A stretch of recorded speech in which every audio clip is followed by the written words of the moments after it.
To mai sauraro barkanka da zuwa sannunka da jimirin sake kasancewa da mu a cikin wannan tasha tamu mai albarka.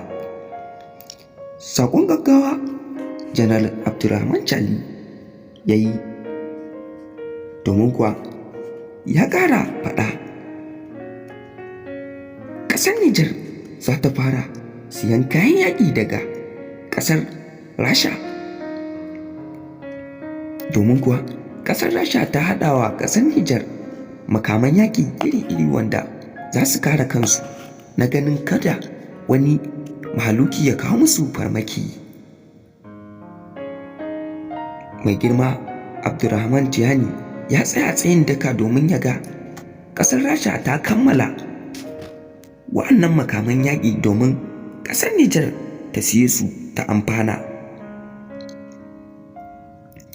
Domin kuwa ƙasar Rasha ta ba wa ƙasar Nijar gudunmawa iri-iri wajen ganin sun yaƙi duk wani mahaluki da zai kawo musu tsiko a cikin mulkinsu.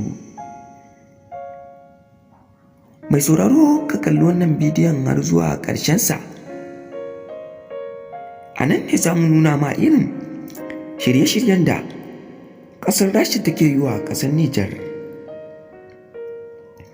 Mai sauraro ka gyara zama domin jin wannan cikakken shirin namu wanda muka zo maka da shi.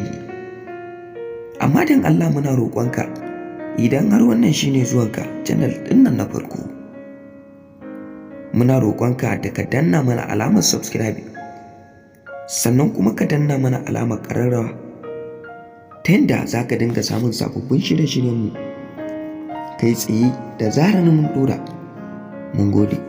Mun gode.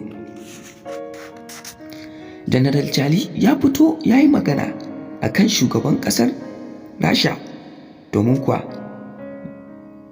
ya ji daɗin irin gudunmuwar da yake ba wa ƙasar Nijar, domin kuwa bai san taya zai gode masa ba da irin wannan gudunmuwa da yake ba wa al'ummar Nijar.